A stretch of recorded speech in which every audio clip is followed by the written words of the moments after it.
O nosso Visionary Monster de hoje tem talento de sobra. Um talento que é seu, mas que já lhe vem da ascendência e que se expressa de variedíssimas formas.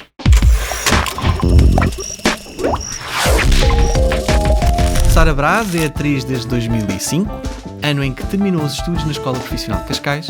Do teatro musical à direção de dobragens, já fez tudo um pouco. Olá, Sara. Olá. Obrigado por teres aceitado o convite para vires aqui ao Visionary Monsters. Obrigada eu pelo convite. Começo por querer saber mais acerca do teu percurso em fase académica. Como é que foi? Onde é que foi? A nível académico, eu comecei a minha formação como atriz na Escola Profissional de Teatro de Cascais em 2002, que terminou o curso em 2005, e depois disso comecei a trabalhar. Tive algumas formações complementares ao longo do tempo e sempre que posso faço, mas a minha formação enquanto atriz foi na Escola de Cascais. E como é que descobriste que querias ser atriz? Houve algum contexto familiar que queiras partilhar connosco, que te motivasse a isso? Sim, ou não? Sim, houve. Foi totalmente familiar. A minha mãe estreava-se como atriz com 18 anos. O meu pai fez o conservatório muito novo e teve a sua formação como ator e começou a trabalhar também, com sorte começou a trabalhar cedo, e portanto eu sempre vi, desde que nasci, sempre vi os meus pais a trabalhar. Eles conheceram-se os dois num projeto onde integravam um elenco, e portanto eu não fui para a creche, eu não ficava em casa das amigas, eu ia com os meus pais para o trabalho, e tudo o que eu via era, como era uma criança, era de rápida absorção. Era tudo aquilo. Eu era muito pirosa, era uma princesinha daquelas que só quer vestir lantejoulas, só quer andar a brincar com as maquilhagens. Eu acho que primeiramente o fascínio está nessas piroseiras que a mãe faz, como é que a mãe veste, a mãe a seguir vai para o palco e vai brincar. Para mim aquilo, à partida, era uma brincadeira. A minha mãe era muito rígida comigo, levava-me, mas eu tinha uma hora de deitar, porque eu ia para o teatro com ela. Ficava até tarde, não é? Os espetáculos acabavam por volta da meia-noite, e eu lembro-me de ser pequenina e a minha mãe me dizer: está na hora, está naquela música que tu vais dormir. E eu ia para os bastidores e ficava no cantinho. Ela dizia: não podes falar. Até que os colegas vinham ter comigo: olá, Sara, estás boa? E eu ficava e não falava. E então era a minha realidade. Ou ia com a mãe para o trabalho, ou ia com o pai, porque raramente ficava com a ama ou assim. Era aquilo que eu via e foi aquilo que eu aprendi a gostar. E não se punha outra possibilidade na minha vida. Fiquei surpreendido. Apesar de já te conhecer há algum tempo, não estava à espera deste quase que predestinado, de certa maneira. Sim, foi muito importante para mim porque perceber os valores profissionais dos meus pais transmitia-me a mim também alguma disciplina. E tive a minha experiência profissional muito cedo. Eu tinha 6 anos quando me estreiei com o meu pai no São Luís, mais precisamente no estúdio Mário Viegas, e me foi posta essa responsabilidade, com atores como a Cuxa Carvalheiro, o Mário Viegas, a Margarida Carpinteiro. Eu tinha 6 anos. E essa responsabilidade eu ainda hoje sei que a tinha, e essa noção de o nervo, a tensão, eu contracenava com o meu pai. Aliás, a minha primeira aparição no espetáculo era ao lado do meu pai. O meu pai teu fazia padrinho, então? É o meu padrinho, exatamente, falei do meu pai, é o meu padrinho de cena. Ele fazia de meu médico e eu lembro-me da minha primeira branca, até hoje. Eu tinha que me apresentar, ele falava, tinha uma pequena introdução do espetáculo, e depois eu falava e também me apresentava, fazia de Rita. E eu lembro-me de não saber o que tinha para dizer. E olho para o meu pai e olho para os bastidores e o resto do elenco que estava nos bastidores a achar piada, como é que era possível a achar piada, e eu, às tantas, o meu pai... E comecei, lembrei-me do texto, mas essa foi a minha primeira branca. Ou seja, é lindo a passagem de... Eu costumo colocar esta questão, que é a passagem do mundo académico para o profissional. Como é que acontece? Contigo quase que não existe, não é? Porque tu já começas neste contexto, não é? Apesar de depois te formares, como há pouco indicavas. Sim, porque acredito na formação. Tive uma formação pessoal bem encaminhada, O meu pai e a minha mãe faziam 2 estilos de teatro completamente diferentes. A minha mãe estava na revista A Portuguesa e o meu pai fazia textos um bocadinho mais eruditos em teatros mais eruditos. Cruzam-se num espetáculo que se dá no Maria Matos em, se não me engano, 83. Exato. Que é onde se conhecem? Onde se conhecem, que era um espetáculo que se chamava Annie, o musical. Foi assim das poucas vezes que eles se cruzaram. E foram 2 vertentes muito importantes e que significaram muito, porque eu não via só uma coisa, eu via várias, e isso era importante para mim, na minha construção, no meu gosto, naquilo que me estimulava, naquilo que me interessava. Posso considerar que são a base da tua versatilidade, portanto, desde o teatro musical, direção, dobragem, toda a tua versatilidade, quer dizer... Eu acho que sim. Sim? Eu acho que sim, acho que foi muito importante. Poder ver tantas coisas diferentes não me torna... não é genético, hein? Não é genético. Não, é teu. Não me considero melhor atriz ou... Considero-me, se calhar, melhor profissional, porque acho que os meus 2 pais são muito profissionais e tenho muito orgulho nisso. E acho que aprendi um bocadinho disso com eles. Agora, não, o talento não. Ou a falta dele. Eu acho que sobra, como disse há pouco. Toma! Como é que acontece aqui o mundo das dobragens? Quando é que te surge? Quando é que acontece? O mundo das dobragens acontece... Eu nunca fui há imensos miúdos, jovens e adolescentes que pensam: ai, meu sonho era fazer dobragens. Eu nunca tive o sonho de fazer dobragens, nunca me tinha passado pela cabeça. Achava que era uma coisa engraçada. Lembro-me de estar na escola e imensos colegas que já tinham saído da escola: que ele está a fazer dobragens. E eu pensava: fixe, não é uma coisa que eu desejo imenso fazer. Se me acontecer é bem-vindo, mas não vou batalhar imenso para me acontecer. Tenho outras coisas que quero muito fazer e se calhar vou investir tempo nisso. Mas, entretanto, estava a fazer um espetáculo e um dos colegas, o Rui de Sá, que era e é ainda hoje diretor de atores, convidou-me para fazer um casting. Foi aí que eu comecei a trabalhar. Lembro-me de ficar no casting e começar a fazer alguns trabalhos com até alguma regularidade. Sei que, e isto já é uma memória muito vaga, tive 1 ou 2 experiências de castings também noutros lugares, porque me inscrevi, mas não consegui o trabalho, e esta foi a primeira vez que lembro-me de ficar muito orgulhosa, porque tinha sido escolhida pelo cliente, e então fui aí que comecei a fazer dobragens. E é agora, então, a hora de lançar aqui um conjunto de perguntas rápidas. Tens resposta a isso? Estou. Sara, peço-te agora que sejas super rápida nas respostas, como só tu consegues ser. Apostes? Tu apostes. 2 mais 2. 4. 4 mais 4. 8. Brás rima com? Capataz. Teatro musical ou revista? Ai, gosto das 2. Ok. Shakespeare. Novelas ou dobragens? Dobragens. Dirigir ou dobrar? Dobrar. Dirigir ou ser dirigida? Dirigir. Tua atriz favorita tens? Tenho muitas, gosto há novas atrizes agora na Netflix que eu adoro, estou super fã de pessoas novas no talento. E atores?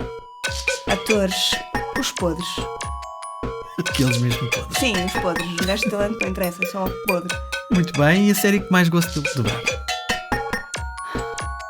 Eu gosto muito, é uma série que eu tenho muito carinho, que gosto muito de fazer há muitos anos, que é o Spirit.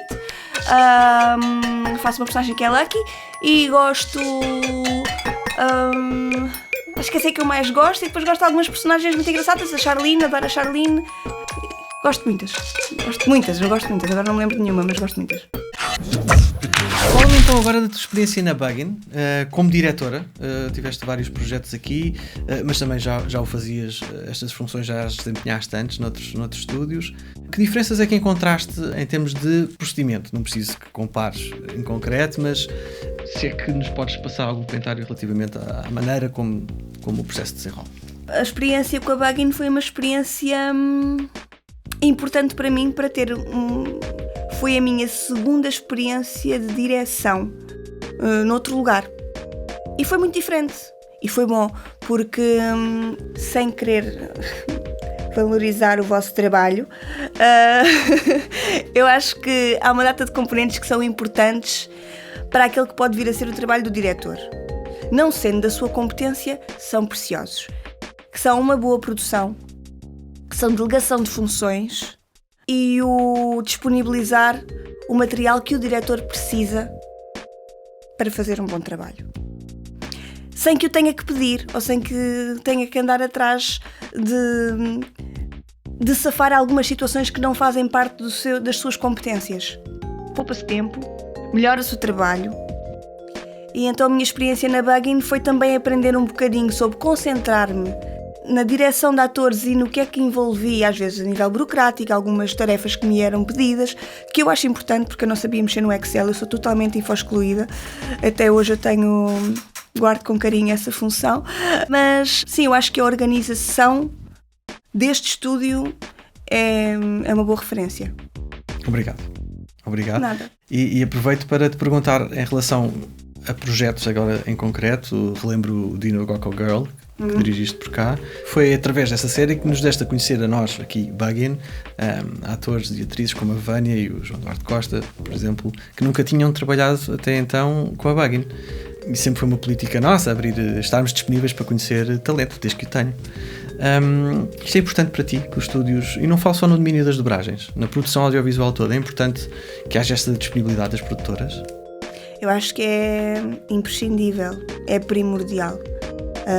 Temos muitos profissionais, muito talentosos, que não conhecem a maior parte dos estúdios que estão a trabalhar. Conhecem um ou outro, sabemos que é um circuito fechado. Porque é que o é? Eu às vezes até compreendo porque é que o é. Porque acho que os diretores, os produtores, sentem-se confortáveis e familiarizados em trabalhar com quem cumpre, com quem responde bem à necessidade do trabalho, que são prazos, que são tempos, que são habilidade. E isso é bom contar com os que nós sabemos que nos podem dar essa resposta no trabalho. O que entra aqui um bocadinho em conflito com eu preciso de vozes novas, e quando precisamos de vozes novas fazemos casting, e o casting pode correr muito bem ou pode correr muito mal, e às vezes até corre muito mal, porque os nervos ditam-nos um bocadinho e limitam-nos. Eu acho que era bom que houvesse mais disponibilidade e mais tempo para nós investirmos em pessoas, atores que não têm a ferramenta de dobragem muito aliada, que se calhar tiveram uma experiência uma vez de um casting porque aconteceu, e eu acho que isso é importante, porque não podemos estar sempre todos a aparecer com as mesmas vozes, não é? Sim, não podemos, é bom, mas não devíamos. Não devíamos, não é? Não é bom para o cliente, para a audiência.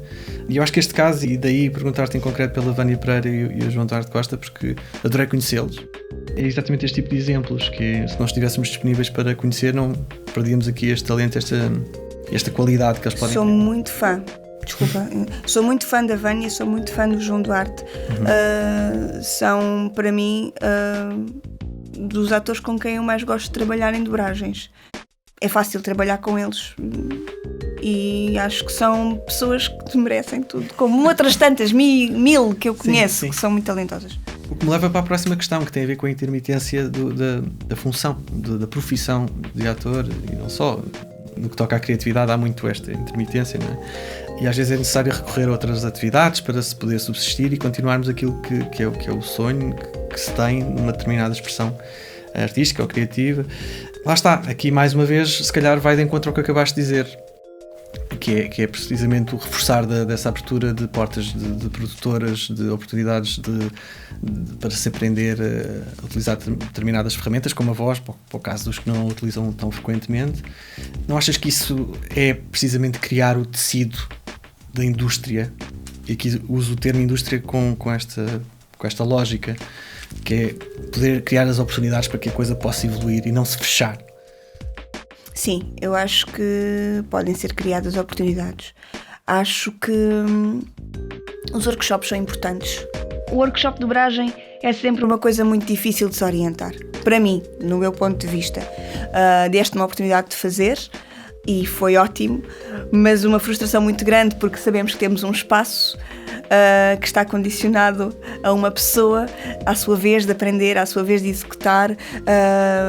Pronto, de qualquer forma, isto para dizer que eu acho os workshops importantes, acho que devia haver mais espaço nas escolas para uma disciplina de dobragem. Sei que há, por exemplo, a ACT, se não me engano, tinha um módulo de dobragem, que eles podiam ter essa experiência e isso era importante. Pelo menos, nem que fosse uma abordagem muito simples ou superficial, era importante. Podia ser uma coisa benéfica, visto que é uma indústria que está a trabalhar um bocadinho mais, que é uma indústria que está em proliferação, eu acho, cada vez mais, porque com os canais de streaming há mais conteúdo para dobrar. Ainda bem. Mas acho que aí há espaço para vários profissionais virem dar cartas e trabalhar e dominarem uma melhor ferramenta e alargarem no fundo o mercado, possibilidades. Sim, acho importante. E por falar em mercado ainda nesta temática, tu que já passaste por tantas áreas, tu achas que está devidamente profissionalizado? Ou seja, há pouco identificavas como uma das qualidades que encontraste na Buggy, na organização, a produção, ter cada um no seu departamento a fazer aquilo que realmente tem que fazer e que tem que estar focado. Tu achas que tu encontras isso de modo geral? E mais uma vez não estou só a falar da dobragem, conteúdos, as produções todas que encontras e com que te tens cruzado. Achas que está devidamente profissionalizado a lógica do produtor, do ator, do diretor ou do encenador? Ou tudo devidamente estruturado? Desde que começaste em comparação com o início? Não, acho que isso não é geral. Infelizmente acho que não é geral. Acho que não encontro o ambiente perfeito cada vez que vou fazer uma produção, seja ela num estúdio de dobragens, em televisão ou em teatro. Não tenho experiência de cinema, tive há muito pouco tempo. Foi uma ótima experiência, a produção funcionou muito bem, mas em geral eu acho que a profissionalização de um projeto está muito dependente da produção e da experiência que eu tenho quando falha e quando não é um núcleo duro, um núcleo forte e competente. Todas as outras coisas resvalam um bocadinho. Eu acho que a produção é um ponto central de qualquer trabalho criativo, na ajuda de encontrar os elementos, de os apoiar, de os levar onde devem ir e de obter deles o melhor. Nós temos aqui um bocadinho raízes na produção de eventos desportivos e musicais e para nós, na concepção do projeto Buggy Media, no fundo, não fazia sentido não centralizar, lá está, tudo numa equipa de produção. E esta minha pergunta vem um bocadinho aí, eu identifico em algumas, e falo abertamente da concorrência, não investi tanto em produção, uns têm, outros não têm, uns são mais organizados, outros levam-na mais a sério, e é isto que eu tenho sentido nos comentários que tenho vossos. Porque é verdade, às vezes estás à espera, tu estás sempre à espera de ser bem tratado ou de ser bem recebido. E o que eu sinto, e atenção, já conheci profissionais incríveis, mas sinto sempre uma grande dificuldade em me sentir totalmente protegida ou amparada ou informada por uma produção competente. Há elementos muito bons, há elementos muito profissionais, só que um grupo de produção às vezes não é só um elemento. Ou não deveria ser. Porque às vezes é, e aí é que está o problema. É depositar uma data de funções numa pessoa só, e isso não resulta, no meu ponto de vista. Mas sim, profissionalização, eu acho que as pessoas tentam e dão o melhor de si, se tiverem amor pelo trabalho, se tiverem dedicação e gosto pelo que estão a fazer. Claro que isso envolve uma data de outros fatores, mas tenho tido boas experiências. Chegou a hora de mais um desafio. Falar em experiências, temos aqui uma outra experiência para ti. Então, eu escolhi aqui uma personagem que tu conheces bem, que é a Charlene. Lembras da Charlene? Sim, lembro. E o desafio consiste no quê? Tipo a TikTok. Tu representares a Charlene, vais ter ali no monitor o segmento que escolhemos. Sim. E fazes tudo menos a voz. Ou seja, tu deste voz à Charlene, mas agora... Fico calada. I'm glad I brought my protective ghost shield potion. Want some? There's no more left. Oh, well, I can just share some of the protective ghost shield potion that's on my lips. Here. Here goes nothing. Eu acho que funcionou muito bem. desisti do importante, mas porque não há my way. Mas eu achei muito bem, aliás, isso só prova aquilo que eu te conheço enquanto dobradora e diretora de dobragens, que é a tua capacidade rápida, e isto é mesmo um elogio muito genuíno da minha parte, e já te tinha dito antes, que é a tua capacidade de pensares muito rápido e conseguires logo depois, o teu output é também ele muito bom, porque vem de uma base muito rápida, tu consegues absorver aquilo, é impressionante. Uma palhaçada! Depois desta demonstração, se calhar peço-te aqui um comentário que possas deixar para os fãs. Eu conheci-te aqui há uns anos num outro estúdio e já na altura me tinhas impressionado pela tua técnica e capacidade de reação e velocidade a executar. A palavra é que tu deixas a quem quer apostar na formação e seguir uma vida como a tua, a nível profissional. Recebo algumas mensagens, não muitas, porque só sou conhecida na minha rua, mas recebo algumas mensagens de algumas pessoas que seguem o meu trabalho, alguns conteúdos que lhes interessam mais e seguem e acabam por descobrir quem faz, vão à procura e ficam-me a conhecer através de algumas coisas que gostam, a perguntar como é que podem entrar no mundo das dobragens ou que é o seu maior sonho. Eu acho lindo termos sonhos, acho mesmo. Sou super a favor de não destruir os sonhos às pessoas. Eu acredito na formação. O meu conselho é investe em qualquer tipo de formação. Há formações boas, temos profissionais a darem formações ótimas. Enquanto ator, é importante que nós saibamos, e dobrador ou locutor, é importante que nós saibamos dominar o nosso instrumento, a nossa respiração. Há coisas que as pessoas não fazem ideia, que às vezes nós que estamos a dobrar parecemos pessoas que têm problemas, que é, eu sei quando o meu nariz ronca, ou quando a minha saliva está espessa demais, ou quando a minha respiração não pode ser em determinada altura do texto que eu estou a dizer, e eu acho que essas coisas, para além de experiência, sim, que nós ganhamos e que nós aprendemos com colegas, com técnicos que têm predisposição para nos ensinar. Eu lembro-me de um técnico com quem trabalhei, desculpa, só uma parte, um técnico com quem eu trabalhei que me perguntou, que tu também conheces, que trabalhou aqui, que me perguntou uma vez de manhã: tu não tomaste o pequeno almoço? Pois não. Isso, como é que tu sabes? Porque a tua saliva está muito espessa e está fazendo imensos estalinhos.